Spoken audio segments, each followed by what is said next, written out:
like that Towering Splash clip was the biggest clip of 2019 season, in my opinion. But now you can never watch that clip without having my voice over it, and that's really amazing. awesome. That's amazing. With the fist pumps, and like the insane high five with Saran, and just us coming unglued. Like that's just stuck on there. You can never remove us from that clip. I mean, it's truly Azul's moment. You're enshrined. You're enshrined in that moment. Welcome back, everyone, to Faded Town, the #1 Pokemon podcast in the world. Again, those are facts. Look it up. We got another special guest for you today, my good friend. He is the host of the Super Rodcast, the best-dressed commentator ever, the only person who still believes in Lost March, Kirk Dubé. Welcome to the show, buddy. What's going on, fellas? What's going on? Appreciate you having me on. Of course. Excited to be How's here. Your day going, bud? It's going good. 6:16 here in the great state of Kentucky. Right. I know for you guys it's a little bit earlier in the afternoons. You're on the West Coast, but ready to get after it. How's the weather out there? Like 80 and balmy, my friend. Okay. Always swassing, swamp passing, 100%. Bro, it was like 100 degrees at fucking 10 a.m. here. Yeah, it's 106 right now. Yeah, but don't people say it's humidity that gets you, not the heat? Yeah, I guess. Yeah, well, when it's 115. Yeah, our humidity is like at 106% right now. Holy shit! It's like walking out in clouds. It's ridiculous, like hot clouds. At least you got some moist skin. You got some moist skin. I had to take a nap. It was so fucking hot today. I'm like, no, I'm just not. That's definitely how it works. You just take a nap, sleep through the heat. It's science, but it's science. I guess I kind of started. You didn't know? Learning things. Oh my god. Been here long enough. I guess I don't know. Need more naps. I guess. So let's talk a little bit about you, Kirk. We know that you're a commentator for Pokemon. What do you do for work outside of Pokemon? So I work for a utility company, and I manage a team that installs and designs gas pipelines in your street. All right. Yep. That's pretty bitchin', dude. That's like adult job. Yeah, it is in fact an adult job. I do adult things. I do carry a mortgage and car payments and insurance, things like that. So I'm doing my best adult impression. At least. Jack of all trades, if you will. You can hit both sides of the spectrum. Well, that's right. I pretend that I understand the children's card game I commentate on, and then I pretend like I know how adulting works. So just a lot of smoke and mirrors. Get paid for bullet. Good. It works out. It works out. Oh my god. So how long you been? Let's talk a little bit about your love life. How long you been in this relationship? You're married, right? You're married, right? Yeah. Yeah, so we've been married. We're going to be married 3 years in October. We actually knew each other from college, reconnected at a mutual friend's wedding about 5 years ago. Dated for a year, we're engaged for a year, and for 3. So it's great. For those of you that have met my beautiful wife, Hannah, she's awesome and 1,000% cooler than me. So that's bitchin'. I don't know if I've met her. I didn't meet her in. Oh, it's because we didn't go to Madison. I blame you. That's my fault. I didn't get that. Madison would have been a lot. I didn't get the time off work. I wasn't able to make it. But again, congratulations on the 3 years. That's pretty bitchin'. Awesome. So you got any? I appreciate. You got any pets or anything? Yeah, 2 dogs. 2 dogs. My dog that I came into our relationship with, Tyson. He's a boxer, black lab, like mastiff kind of mix. And then my wife's dog, who is a Brussels Griffin mutt. So her dog's about 5 pounds and Tyson's about 85. Oh my god! It's a funny pairing to watch them around, but they get along well. And Pearl is the name of the smaller dog, and she's definitely the boss. Oh my god! Tyson's that's old, great. so he just kind of lays around and sleeps anyways. But she's definitely the boss. Okay, that's hilarious. Yeah, I got the same thing going on with my girl. I got a 85 pound Doberman, and she's got a little what's it? A fucking like a Shih Tzu or something. Sweet. No, I got a little dog. That doesn't really count as a dog. He doesn't count as a dog. He can't. My dog. You can't pick him up. You can't take him on walks. He just lives. He just lives. Cool. It's just something you have to spend money on and get no enjoyment out of. Some food down. He's good. Eats my blanket. Eats your blanket. It is what it is. Eats your fucking socks. Oh my god. Yeah, it just happens. We got these Bell Awesome socks at Worlds, and we're like, oh, we're gonna wear these throughout the whole season. Halfway through, this guy sends me a picture. Fucking dog ate the shit out of them. We're like, oh, there goes the fucking season. Yep, that's when all the luck went away. That's what I'm going with. Oh, jeez. Were those the socks you're wearing when you top aided? Yes. Yeah, that's a mistake. Definitely should put those on. I bet I fucked that up. Oh shit. But like, let's just talk about how'd you get into Pokemon at all? Like, you played Magic before, correct? Yeah, so I started playing Magic. My buddy Tony got me into it at the age of 11. We started playing and kind of doing the whole, exactly what you'd think, the tabletop thing, just buying packs of whatever, not really understanding the formats and just playing. Slowly over time, I got into the competitive scene, so going to like Grand Prix and Star City games when those came around, Pro Tour qualifiers, and had some pretty middling success. But where I really got my hustle on from Magic was through my college years, playing at local game stores. I'd go to local game stores, kind of play like FNS, Night Magic, kind of League Challenge equivalent events. But Magic is a little bit more attended. So like, you could go to a Wednesday night standard tournament and have like 20. So the way I got all my spending money through college was playing those tournaments, selling packs, flipping cards, and essentially selling store credit for a marginal return back in cash. So like $20 store credit, I'd take $15. And that's just kind of how I made all my extra spending money through college, as well as paying off a good portion of my bills through college. So anyways, that's kind of my background in Magic. Again, not a lot of exponential success there. I actually in the last round of a 10-round Star City Games Columbus event, I drew my last round to bubble out, so that felt bad. So my final record on the day was 8-1 and 1 to make 9th place. So that was a little rough. That was a tough. 8-1 and 1. Damn, that's some stiff competition. Yeah. So that was a little bit of a rough go. Anyways, kind of getting off track. How did I get into Pokemon? It was the real question. Right.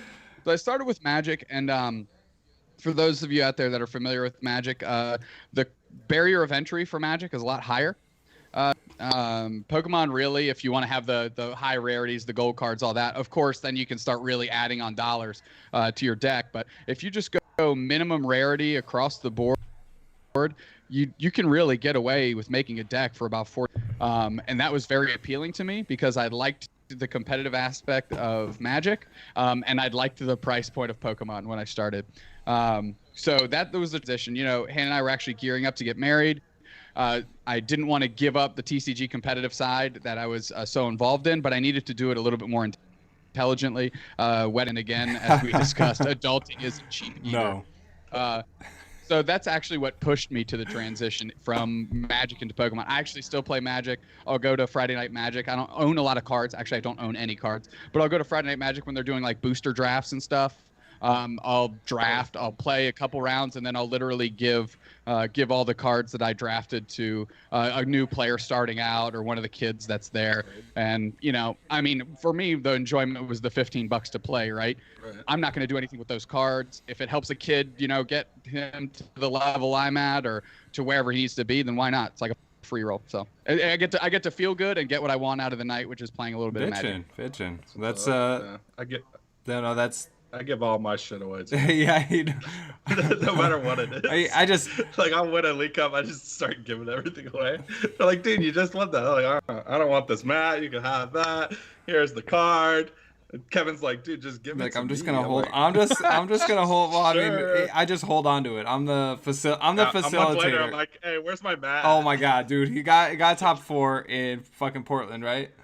Portland, yeah. Oh my god, we're at the airport. I'm like, hey, let me get your top 8 mat. He's like, okay. Just hands it over to me. Like 2 months later, he's like, dude, I didn't even think I got him at. And I told him, I was like, I still got that shit, right? He's like, oh yeah, can I get that back? Like, give me that back. Give me that back. Oh my god. My God, those at least. Oh my god. I understand the cards, but so I'm pretty sentimental. So I can give away cards any second of any day. Those kind of pass through my hands like sand. But anything that has like emotional attachment value to me, I will never give that up. Even if it's not displayed anywhere, I'll just box it up and put it just so I have like the little peace of mind that it's memento, somewhere if I want it. This right here, dude. Yeah, good. He's got that. Yeah. That's a nice looking paperweight. Yeah. Nice. Not many people have that. No, right? Yeah. But not with the fucking, how everyone's winning multiple tournaments these days. It is what it is. They're being stingy with it. Super being stingy with it. Right? Shit. So what's up? Did you fuck it up, Kevin? No. I'm saying, shit. Like, it's just funny. You fucking give away all your shit. I'm like, I'm just gonna take that. He'll put it all on the table. Oh my god. Yeah. And then so last year was your only season you played competitively, correct? First and last, I guess, or first and last for now. Competitive season. I did go to a couple regionals just the season prior, just to kind of see what it's about. And I think I had a league challenge and maybe a cities the year before when I was really trying to figure out if this is where I want to commit my time, because it is a time commitment to get to learn all the cards, to put the time in a serviceable player. To the people you surround yourself with. So I wanted to get the local level tournaments in. I got a good feel for those. Regional level tournaments, got a good feel for those. And then that set me up for last year, my first full season from Worlds Open to I got my invite in the third quarter last year, so I just stopped playing. But yes, I will say that was the first full season I played. Okay. And you got your invite, which is dope. I'm on my first full season, and I'm gonna come up short, probably. Yeah, just 550 is a lot different. 550 is a lot different than 400. And the fact of the matter is, the fact that you top 4 to regional, and it's still just kind of, at a like distant grasp. Is not it's not indicative to how easy the system is. Right. I was actually having a conversation earlier today with Mia Violet. She's a Northwest player, and she's like, I can't even play competitively anymore because there's nothing to do on the West Coast. Everything is East Coast, and a lot of people say like Europe needed a bunch of events. Well, if you look at the amount of regional special events and actually how easy it is to travel around Europe with access to all League Cups and Challenge points was a lot easier than even 400 points was last year. And I can make an argument of even their 250 points were last year, despite the barrier being higher. Yeah, that's insane. That's insane. Like so low compared to ours. Yeah, someone posted recently on like how many players. Oh, actually, I have it right here. Actually, how many right now? 133 players from U.S. have qualified. And 178 from Europe, and 162 from Latin America, 78 from Oceania, and 7 from South Africa.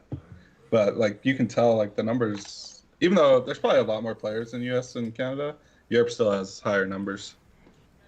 Yeah, it's just an easier conversion rate, and I think EU players tend to, if you're not in the top 16 chase, they don't grind out a litany of events, right? So every time, like for example, a great example in my Alex Dow, English player, he's going to get his invite, or he might already have it. But once he got it, he was literally just completely stepped away. And I mean, Alex Dow is a phenomenal player, and when he's not in the field, that's like our equivalent of removing a Russ or whatever from the field, right? And then all of a sudden, Russ isn't showing up, and you have another very good person like Joe Bernard or whatever. He gets an invite, but then he's like, okay, pivot immediately to commentary. You won't see me at events anymore, League Cups or anything. So he falls off, right? So every time you have like a high magnitude player that's not chasing the top, just getting their invite and falling off, it opens the door. It's a little different. Whereas in the United States, like 550 is a much harder barrier. So those players are just continually showing up. Whether it's to push the envelope for the top 16 race or simply get their invite because they've only gotten to, like a Mikey Fouché, for example. Like he's an insane player. If he was in the EU, he would have fallen off. But what happened this year? He goes into events, day two's a couple of them, and he's just like, well, I guess I'll spend my time on Hearthstone. And now he's in like the Las Invitational, whatever that's the weekend of NAIC. Like that's wild. So North America is so much different. Yeah, the grind is huge. And even the players at the top, like they have like 2,000 points. They're like they go to every event. Doesn't matter. They keep going. I mean, but a lot of these people are also playing for money, you know. So it's like like when you have guys like freaking Pablo and Jimmy and all them, you know, like that's they're going because that fuels the rest of their life. Like not just doing Pokemon events that pays their rent, that literally does everything else for them. What's going on? We got him back. Except the background's blurry. There we go. Yeah, there you are. Yeah, we got it. We're good. I'm not gonna lie to you. I wasn't playing, but I had a Magic Arena on the background, and I think its auto update just completely crapped out this call. Oh, great. Shout out to me. No, you're all good. Hopefully, it didn't ruin your recording. You're fucking everything up. You're fucking everything up, Kirk. All right. Well, you're good. You're good. Oh shit. Well, okay. So, like you were saying, you made Worlds last year. It was your first full competitive season, but then you turned around and pulled a Tony Romo and you hung it up to commentate. What's it like switching from the competitive aspect to commentating on it? So I think it's the grass. The grass is always greener situation, and I say that because when I was playing and I got just a little bit of a taste of commentary, I was like, man, I'd much rather be doing that. And it hasn't been as green on the commentary side. It's just sometimes you get the itch to play. But being in the booth, as I've always said, I think I'm a much better commentator, and I have a much greater potential being in the booth than I ever did playing the game. So that's number one. Okay. Number two. Don't sell yourself short. You're a great player. Okay. Don't sell yourself short. But I like that you feel you got potential in that. I agree. You're a great fucking commentator. Yeah, and I think to toot my own horn, I think I can get a lot better. And I think as I progressively get better, I'll get to a point where I don't think you can ignore how much improvement I've built on over time. I don't think I'm at that point yet, but I think I'm starting to cause enough waves where people are talking about it without me having to initiate that conversation, which is a good spot to be. All right. And I'll let you all in on a little secret. Hearing it here first on Faded Town. Uh-oh. So once I started, once I was playing through my competitive season, one of my big drives was to give me what I believed the bottom threshold of credibility to be able to become a commentator. If that makes sense. So once I got it, but I can commentate. Right. I mean, it's not exactly like if this then that, but I felt like in my mind, if I was to put a floor on what achievement I had to have, I think and I just happened to pick an incredibly soft year. So all of that kind of played together. But when I was playing through the season, I went to Collinsville and I was like, I don't know, 3-2, 3-1-1, had a medium record, but Critical Hit, and I'm incredibly fortunate that they reached out and gave me this opportunity. Critical Hit was like, we need another caster in the booth this weekend, and I was like, I'll do it. And in the dark, they just said, okay, we'll give you a chance. And that's really what gave me my first bite at the apple. And after that, I dropped from that tournament. I needed points, but I was like, will this win window open again for me. Who actually knows? And because I did that, then the doors actually started opening up, right? So I'm really glad I went for it. But what it did is it skewed my perspective on the rest of the year. Now it was get your invite so you meet that minimum threshold that you've mentally set for yourself to be able to at least go into commentary with a peace of mind. And that's a little sneak peek. At some point, my perspective of getting Worlds wasn't just to get to Worlds, but it was to give me what I believe I needed to actually break through the barrier of commentary a little bit stronger with a little bit more weight behind it. I agree. I think being knowledgeable is great. And people can look back and go, well, you were a Worlds competitor, so you obviously are knowledgeable. And I mean, I'm not going to throw anyone under the bus, but I will tell you there are some commentators that just look lost. They look lost, and the stuff they're saying is wild. And you're like, have you played this game before? Never. I'm not. And I'm like, and when I listen to you and your team, you guys are great. You guys are great, and you at least know what the cards are doing and what is happening, and I'm like this. I'm perfectly fine. Dude, not to mention, you guys make watching the streams enjoyable. Like the commentating, dude. I no lie, when I know you're streaming, I'm like, what kind of suit is this guy gonna fucking wear? Right, 100%. You're like, or I'll tell you what. My accountant actually reached out and said I can start. I say my accountant. It's a childhood buddy that I give him a case of beer for him to do my taxes. Is when I say accountant. So let's be incredibly he's candid. Still your accountant. Either way, that's it. I'm not like madmenning over here and just have money out the wazoo and I have an accountant. But he was like, it just hit me like a lightning bolt. You can write off your suits because you use that as a business expense because you only wear them during tournaments. And I was like, hell yes, buddy. Yes. Now I have a reason to buy more of them. Oh my god.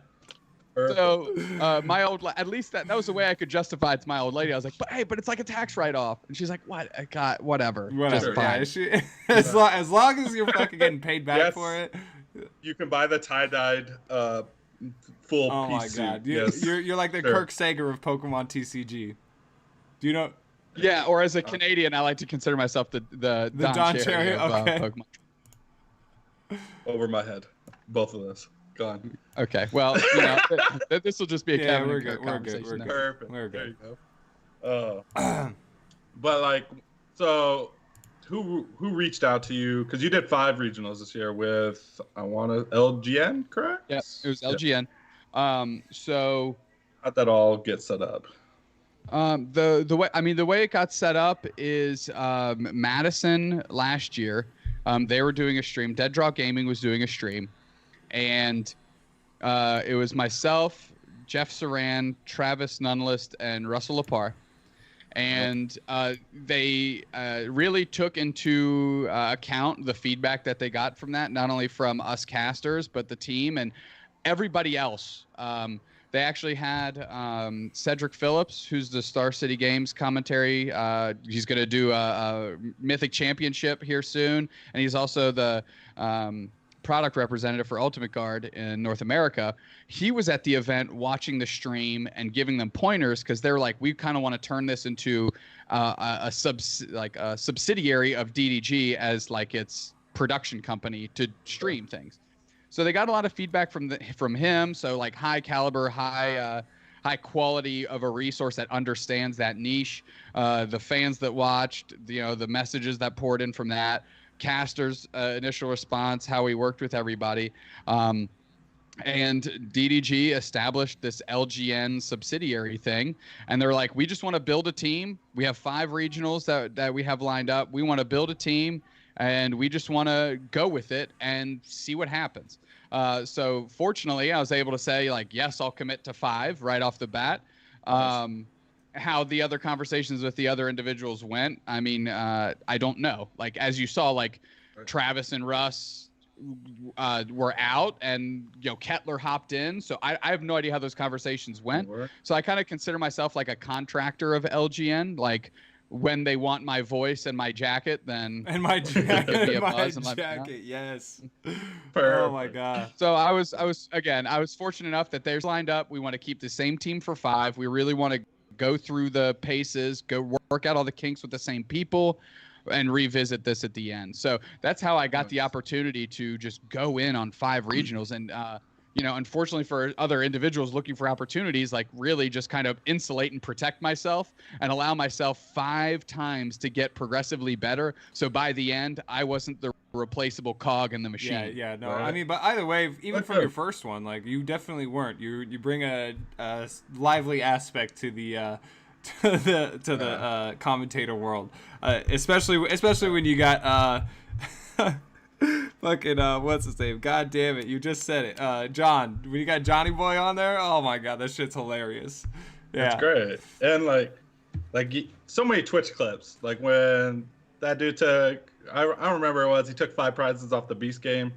Oh, that was hilarious. Oh, Frank Persick taking the, I think it was the 4 prizes off the Beast game. Yeah. And then, Azul with the 6th prize, Towering Splash. That was insanity. Those are huge clips. Yeah, so like that was like the biggest clip. Like that Towering Splash clip was the biggest clip of 2019 season, in my opinion. But now you can never watch that clip without having my voice over it, and that's really amazing. awesome. That's amazing. With the fist pumps, and like the insane high five with Saran, and just us coming unglued. Like that's just stuck on there. You can never remove us from that clip. I mean, it's truly Azul's moment. You're enshrined in that moment. 100%. Exactly. So I'm just kind of like, he's the motorcycle, I'm the sidecar with the silly glasses. Oh my god! You're just bringing me with you, bud. It's the best. Because even because I watch UFC a lot, like when there's big knockouts, like you remember what the commentator was saying when that happened. Yeah, It's just there. You're the Joe, or a big home run, anything. You're the Joe Rogan, the Joe Rogan of TCG. Yeah, there we go. It's just I'm sorry. Go ahead. No, go ahead, man. You're good. I was just going to say, so like my approach and what I started kind of figuring out for how I needed to be successful was try and do less of the color commentary. I do hypothesize from time to time because you need to fill air. And sometimes I think, having a counterpoint or a counterbalance point is important. Also, the color commentary is incredibly stressful. So being able to give your partner a break of that in the easier moments of the game is pretty important. All that aside, play-by-play commentary and energy was how I knew I'd be able to like kind of wedge myself into the mix. Because one, I get incredibly excited watching games when they come down to silly things, or even when people just like roll a card off the top and you're like, okay, whatever, and you're like, oh yeah, no, like, it's just stuff like that, like an N to 1. What was it? My first regional, it was Collinsville. It was an N to 1. The guy draws a puzzle at a time and just rolls the puzzle at a time off the top, and he's just able. It's like, sure, like okay, I just end you to 1, and this is what we're doing today. But like being a part of those moments, and expressing as both sides of the table, right? The elation of the one player that just like 1%ed his opponent, and the opponent that was like, I just got a victory snatched from me, and being able to convey that, I think, is what has set myself apart from a lot of, I guess, my contemporaries. Oh, dude, yeah, 100%. Real well. At the end of the day, what's the end goal here? You want to commentate Worlds? Is that it? I mean, if that door's open, so I'm not willing to. I love commentary, right? It for me, it doesn't need to be a financial benefit. It needs to be a financial zero. So as long as I'm not going in the red to go to these, I'm with you. I'm for you. Give me a call. That being said, what is the goal? The goal is for me to do Pokemon trading card game commentary at the level I'm allowed, without sacrificing who I am. So, I understand that if, Pokemon gave me a call, and they said, hey, we want you got to wear normal jackets. Like, sure. Like, I can hang up a jacket. Like, the jacket is a part of my gimmick, but it's not me. No. Like, you still have me in the booth without the jacket. So, like, I'm definitely willing to do that. But if they come in and they say, we need you to be more reserved on these things, we need you to back off of that. Like, I'm not willing to sacrifice that, because then what am I doing there besides being an automaton for whatever they want me to do? Just becoming a sellout? So I'm no, thanks. So I'm 100% willing to see this to wherever it goes. I haven't set an end goal, because my only goals are, not lose money, right? To do Yes. to do something that I enjoy and take time away from my wife and work to do. So that has to be a net zero. And the other thing is not sacrifice who I am throughout the process, as hopefully more opportunities open up. Outside of that, let's have some fun. All right. Bitchin', dude. I think it's great. Like, you're on the right track. I'd love to see you commentate Worlds. I think there are some people out there that are commentating Worlds that you would be better than. I'm just gonna leave it there. You commentate Worlds. I'm gonna be wearing this. I'm gonna get this hat or this patch on a new hat since the one that I had was stolen from me. Yeah, somehow. Go ahead. I don't know where there's a difference. It wasn't stolen. It was borrowed for life. That's number one. Okay. Number two, let's touch on the official commentators for now. I don't know what the behind the scenes are for there. Nobody does, right? Nobody knows but those 6 individuals. That aside, all of them, for the most part, I've tried to reach out to and have them be positive critiques and impacts. So like Kenny Wisdom, Jeremy Jallin, those are 2 prime examples that every time I do commentary, they're like, hey, I went and watched rounds 1, 3, and 9. You did this great. You had this issue. Just go back and look at it. Like, I think you just missaw something or misstated something. But you're like Kenny always says, like, if you lose your energy, like I'm not interested in listening to you because that's what makes the game fun. That's what makes you watch. So I don't want to put too much stress on them. I think they do a great job within the environment they have. We just don't know what the conditions of those environment are. Which leads me to my previous point of I'm not willing to sacrifice my style to reach that. So quite a few of them never had a style, right? They were just pulled in because they were the top names and the best community images and knew they would represent the company well because of their passion for Pokemon. It was real new back then. So who knows? But I know that they all put in a ton of work.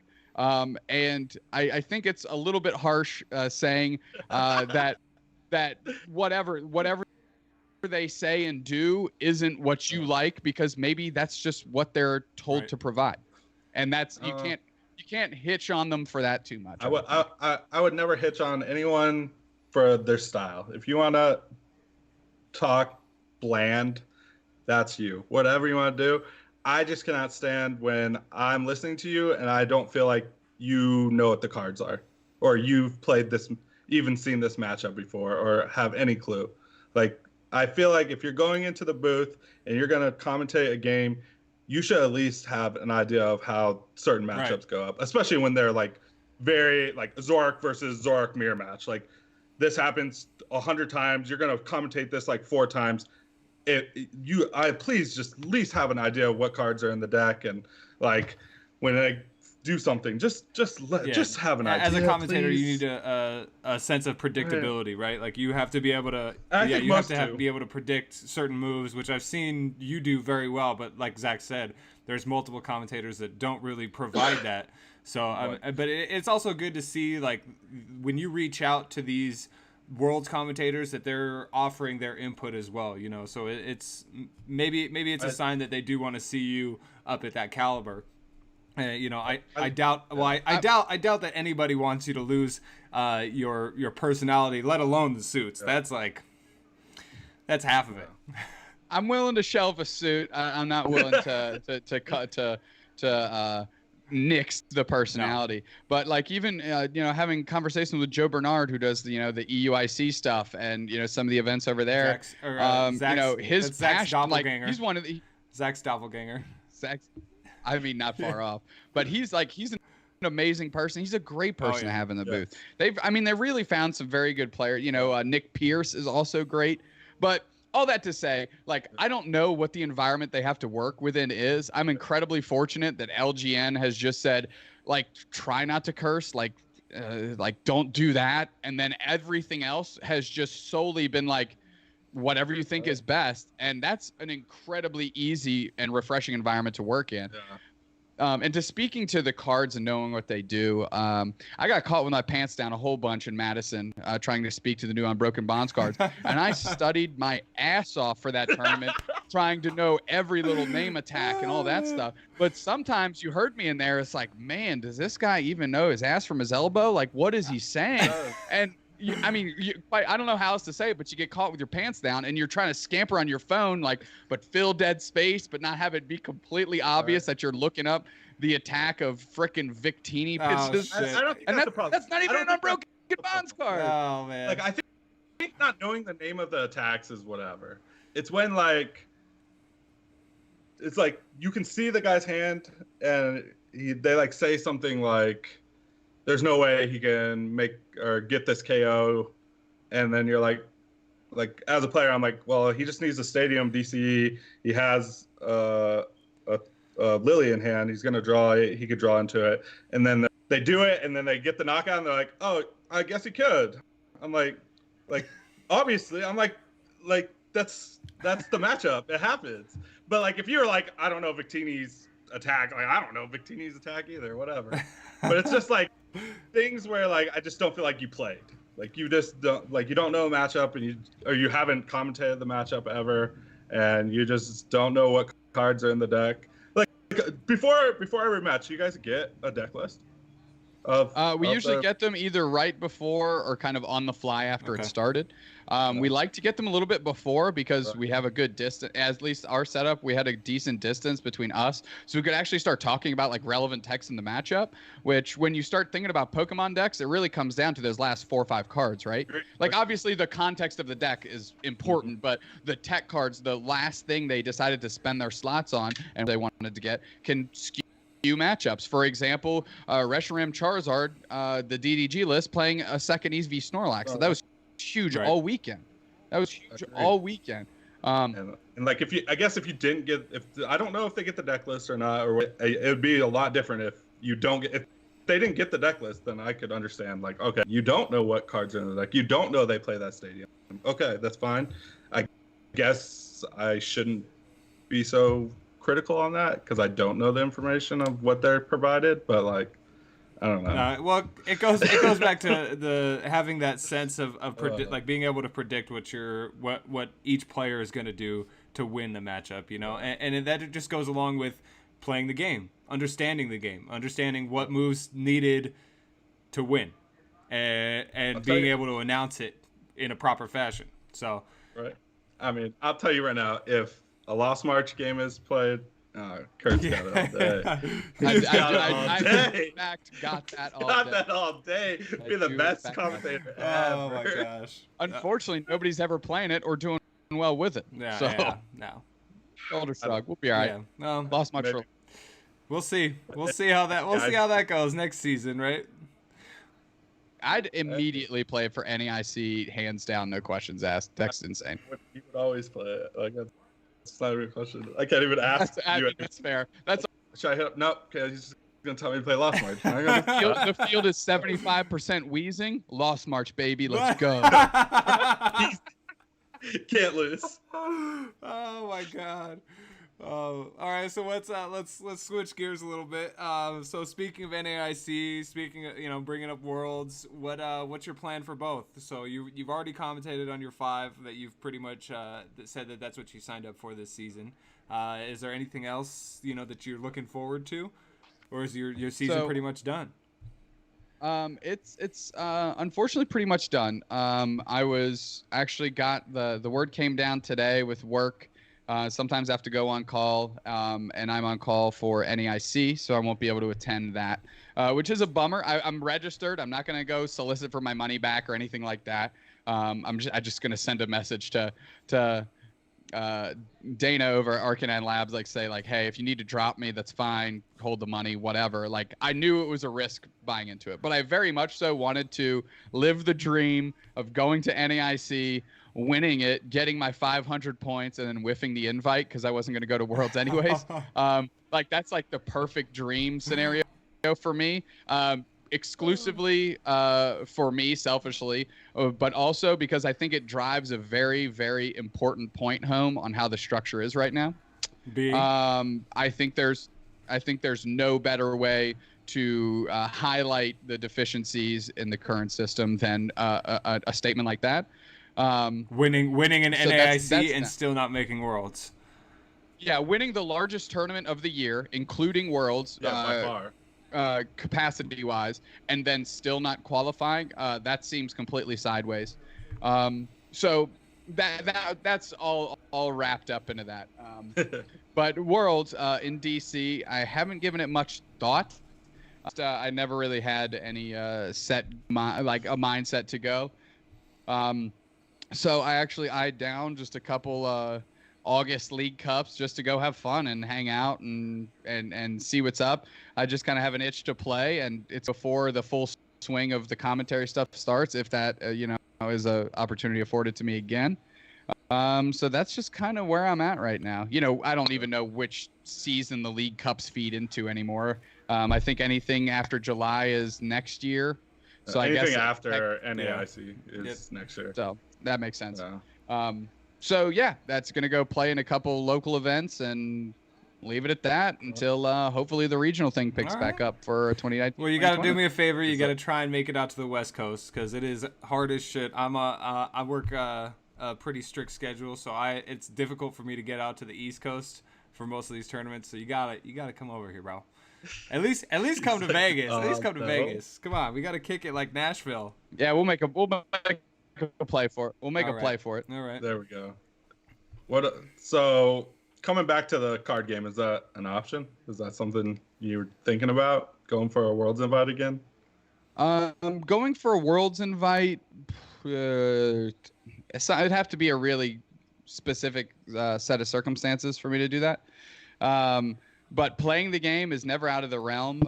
This year, I just had a lot of stuff. The regionals, obviously. I started a new job in January, which puts me working on weekends. Not a lot of weekends, but being on call on weekends. So I think with all that, like, I really want to prioritize, my family, my wife being in town. Right. And if things just kind of line up and I can go to a regional or two, like, sure, we'll go do that. All right, that's good. Nice. That's good. I like it. If I can piggyback a trip out to the West Coast and make it a personal trip that we get to hang out for the weekend, but also like my wife and I get to see the West Coast because we haven't seen much of California together or at all together, and I haven't seen much of California when I've been there just because I've been in tournament halls. Right. So. It would be. I mean, if that's something we can work out, hell yeah, let's do it. Let's get after it. You're gonna have to keep me posted on that. Definitely. Yeah. So let's talk about the new video game coming out. I want to talk about that. You play it all? Do you play the VGC at all? I've played original red. Okay. And I think I've played yellow. Wow. Okay. Okay. So safe to say you will not be getting the new game. Well, I saw. Yeah, it's not really. I'm not the target audience, we'll say, for the new Pokemon game. I did see Dynamax as a thing because once they showed Jumbo Raichu, everybody was like, "You gotta see this!" And I mean, they were right. I was super hyped to see it. I was like, "What is this? That's awesome!" That's cool. But yeah, the video game is. I'll stay away from that one. Well, so how do you think, like, just like with the last sets, like Sun and Moon going forward, they brought in the GXs. What do you think they'll try and incorporate with this new Dynamax system? I don't know. I'm kind of like in my mind seeing it maybe as like a G booster type thing for a Pokemon, like a one-time like jumbo attack that they can do. Maybe you have to ace spec it, like do something along those lines. I think that would be an interesting way. Something else I saw somebody post is like if you have a massive Pokemon, whatever, Dynamax Pokemon, like have it take up like 2 or 3 bench spots. Okay. Have it give up like the same prizes as a tag team maybe, but it takes up 3 bench spots and things like that. I like that. I like that. So that's kind of neat. And then the most outlandish but cartoonishly fun theory to me is you can Dynamax your Pokemon and then play down one of the jumbo cards. Which I just thought that was kind of funny. I always thought like I got my Zoroark GX and I'll Dynamax it or whatever, and then just put the. God. Oh fuck yes! Oh my god, that's fucking. That'd be great. Oh hell yeah. So those are my three, we'll say, of how that can work out. No, I like it. Yeah. Zach, what were you saying? You were like, oh, it'd be like kind of like a break thing, but I love the jumbo Pokemon. Yeah, like my theory is it'll be like a break. You'll break a card, and then like in the game, it only lasts for 3 turns. So you'll break it, and after 3 turns, it goes away. You have to discard it. Lost zone, some shit like that. Whatever. Yeah. But I'm done with the Lost Zone. That whole concept. That's where I live, baby. Yeah, I live in the Lost Zone. Oh man! All right, so we heard that you recently restarted the Super Rodcast. Yep. How'd that start up?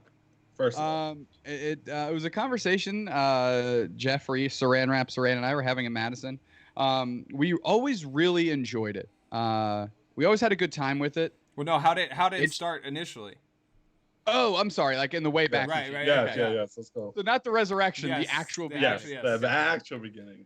Super Rodcast origin story coming in hot. Yes. So I decided I wanted to play competitively. I had no access to players or talent. So I reached out to Jeff and Jared, and I said, you two are the only people I know in the community. Jared at the time had just top-8'd a regional in Daytona with Virizion Genesect, and Jeff is a very popular like Southern Midwest player, just for his decks and his kind of the only thing that's ever kept him from getting a Worlds invite was his ability to go to events because of work and otherwise. He's an incredible player. Anyways, I knew I had made 2 very good friends as the only 2 I had, and I said, look, I want to start this podcast as selfishly as this reason is, to give myself access to better players, to pick their brains about upcoming tournaments so I can go do well at those upcoming tournaments. That's great. That's great. Like you're also giving back, like as we're doing this podcast, you bring back to the community. You get people information, you create a kind of a bubble, and people are like, oh, what's that? So it's no, I love it. I love the idea of it, and not gonna lie, we kind of bitch you a little bit with the Faded Town podcast, but no, here's the thing about SRC is at the time that SRC started, and I did a lot of research on this, the only other Pokemon trading card game podcast that was dedicated to it was PTCG Radio, and as a competitive player from Magic transitioning, that is not the type of content I wanted. It's great content. Wassy does an amazing job with that. He's got a litany of followers for all the right reasons. Right. He's just a genuinely good person. But SRC was supposed to be the deviation from that and focus solely on the competitive card game. So, we were... If not first, very close to the first people to do the metagame breakdowns before tournaments, to get the winners or top 8ers of the tournament on the following week, and be able to provide all that. And I think ourselves, we can hang our hat on the fact that maybe not certainly think we got everybody on the content highway for what that can provide to people. And then you have your Seagrove YouTube channel that's doing great. The Faded Town podcast. You guys found your niche by interviewing people and just interviewing the person, not the game. That's what I always did, was I interviewed the game through people, and you guys are just interviewing people that are involved with the game, and I think that's awesome. Slowpoke Well, there was no podcast representation for the EU and kind of going in that direction. So like being on there is great. Seeing them start up was phenomenal. And actually, kind of now that I'm verbalizing it, like we actually need to come back. Like Servingly, we wanted to do it because it's fun, right? But I think there's now some very good focused groups of people doing very good work, and it's going to be even harder for us to become or remain relevant with all the amazing content that's being created. Dude, come on, man. You got a fan for life. Fan for life. That's how I appreciate that. I appreciate that. I remember the first time I heard the podcast, I was in the car with Chubb, and Chubb puts it on. I'm like, what is this? He's like, it's the Super Rodcast. It's with Kirk. You don't know him? I'm like, no. Dang. My bad. I'm like, I don't know. But Chubb knows him. So sure. You must be somebody important. Yeah. Must be dope.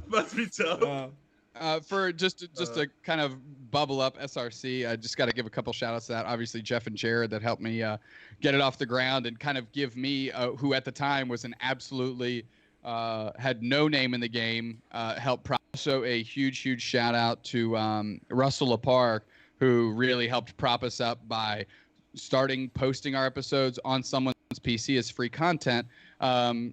And really being on a lot of those first crucial episodes. I reached out to him. He's like, I really like what you all are doing. I think you're working in the right direction.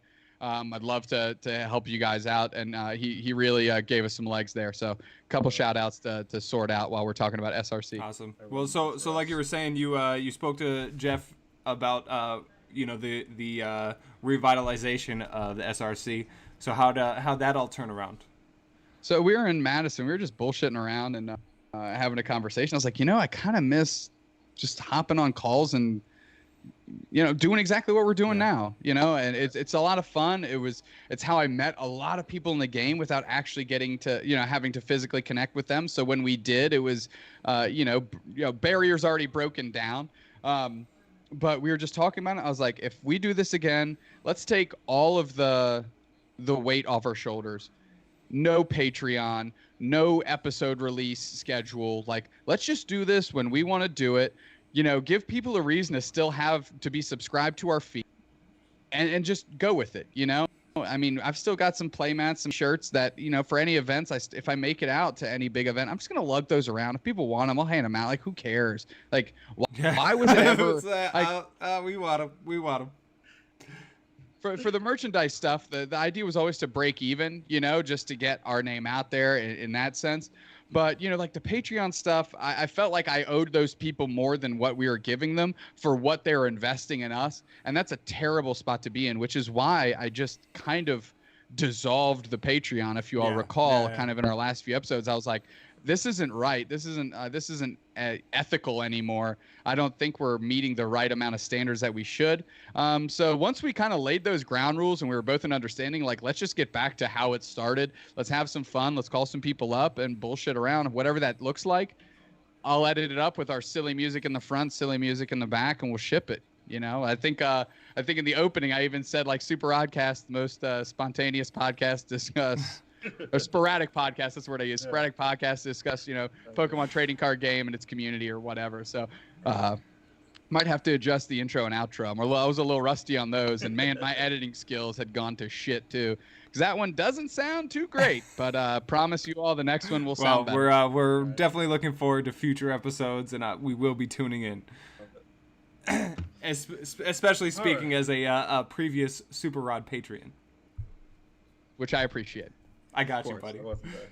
You gotta support the community, man. All right, so.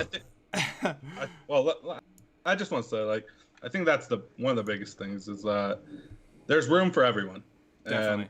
And I think just supporting everyone, more positivity in the community. I think that's one thing we like to drive here. Every time we talk to anyone, it's always about, like, less negativity. Let's just boost everyone up, and I think most of the people we've had on here, it's been that way, and there's room for everyone to succeed, and to look at someone like us. So why are we doing it? It's just so stupid. I really hope your podcast, as I've listened to, like I said, I listened to Sosa's and Russ's. Hopefully what people glean from this is, obviously a story of somebody in the community they may recognize, but hopefully it makes us approachable. Like, I would love to talk to every single soul. Right. Like, I love it when people come up and talk to me. And I just like meeting new people, talking to them about their tournament, and all that. And I hope that's one of the end results, at least of mine, is now that you know a little bit of my background, my story, and maybe a little bit more personal look of who I am as we're discussing, like, you feel comfortable to come up and talk to me, because I will talk to anybody about anything. I'll give you the time of day. So I'd love to hear from you. So Excellent. Come talk to me. Yeah, like when we started this, that's the one thing I looked at the community. I was like, everybody's like, we want to be an esport, or like, we want to make big money. I'm like, well, if you look at these esports and stuff, these these characters or even sports people, like you want more insight on them, like who are they, like this, and I'm like, and we just don't have that. We don't have that, and I'm like, we need something. So I was like, we're just gonna get a person every week and just talk about them, like, what do you do for a living, like who are you outside of Pokemon, and like how'd you play Pokemon, and it's like you just don't know. If you look at Russ, you see him on Hey Font, you're like, oh yeah, he's the Pokemon guy. But then, like, you watch that interview, you're like, he's a cocky, cool guy. He actually has, like, a really good job, and he's got a girlfriend, and he does all this other stuff, and you're like, things you just didn't know. So many different layers of people, you know, that you really don't see when you're in, like you said, a tournament hall for fucking 9 hours a day. You know, we wanted to make the community more tight-knit, as you could say, you know, like we wanted to bring people together, and that's why we're having, you know, we have you on, we had Russ on, we had Caleb on earlier, we have, you know, Jesper Eriksson. So we're trying to hit all different sorts of parts of the community and let people know, anybody that watches, well, that's not gonna be a spoiler, it's gonna be on after. No, Caleb isn't. Spoiler. Oh, no one knew. Oh, okay, cool. Thanks for fucking. Look, hey, we're talking to Kirk right now. Yeah, no, I know. But what I'm saying, the point is, like, I'm just harping on what you're kind of what you were saying. You know, we want to make everyone more approachable and let people know that there's a person behind the competitiveness. So when somebody's just like, oh, what's your list? What's your list? What's your list? Like, oh, you know, like maybe that's not so much important. Or not as important. Yeah.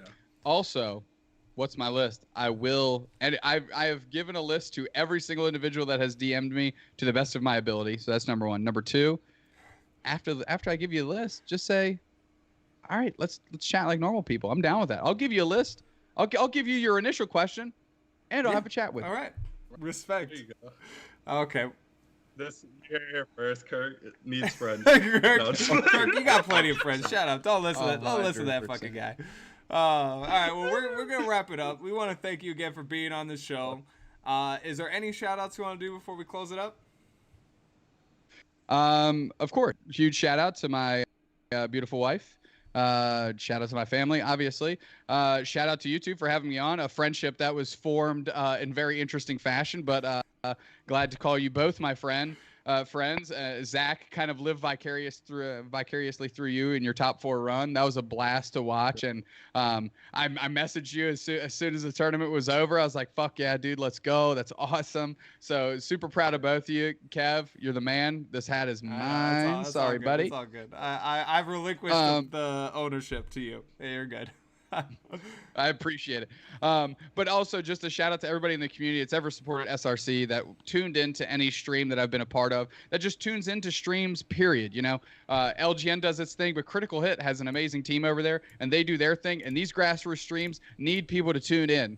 They need people to tune in. Be constructive with your criticism, because we need that too. So if you're seeing something that you don't enjoy, there's a way you can say it without hurting people's feelings or putting people on the defensive. But please keep tuning in. Please let them know what you like, what you don't like. Help us get better for you, so that, you know, we can all maybe transcend and make the official commentary team while still doing the regionals on the grassroots level, whatever that might be. So I think that rounds out the shout-outs. Shout-out to everybody on planet Earth except the bad people. Anti-shout-out to the bad people. Shout-out to all the good people. Respect, hell yeah. Right. All right, well... But before we wrap it up, we have to do the one thing we always do with every guest, and we need you to decide who you think the best 3 people are going into Worlds. We're doing this this competition, right? We're doing I guess it's sort of a giveaway, like a competition. You're going to be picking your 3 top world contenders, and it's going to be based off of a point system. So if they get second, they get 2 points. If they get 100, they get 100 points. And you want the lowest point score possible. Now you're going to be fighting for this awesome portrait of my man, Chumley. God, I would buy that in a heartbeat. But I have to play the game for it. I have to play the game for it. And it will be. We are going to get him to sign it. So, and we'll ship it out in a timely fashion. But you got to win. You got to win. So, I want to win that so bad. Okay, give me a second. Jesper wants to fight. Yeah. This is so tough. This is so tough.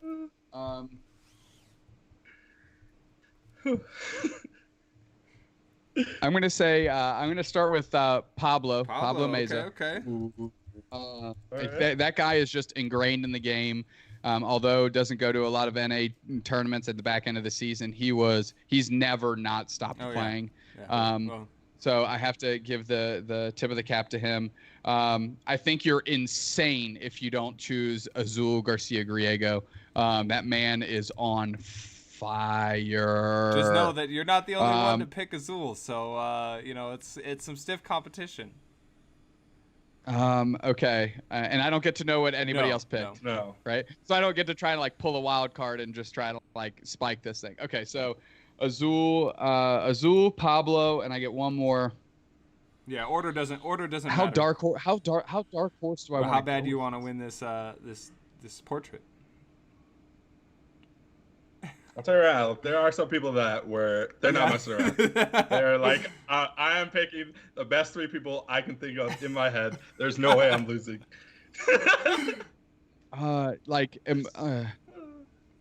The better of the Schultz brothers, Robin Schultz, okay, right? Okay. That's all clean it up. I mean, last year's winner. You got to tip the cap to the production level there. A person I was very heavily debating just now was Sam Chen. I know he has his invite. I don't know how much he's actually playing, but that kid is always berserk. Yeah. So, I'll stick with what I got. Okay, but Matt, Sammy, I'm sorry, buddy. I miss you and I love you, but I just don't know how much you're playing. I just don't know how much you're playing. I'll see him this week or next week. I'm staying with him. Oh my god, bro. We want to thank you again for being on this show. Really appreciate it. Love you, brother. Thanks for being on. But for now, we're gonna scoop it up.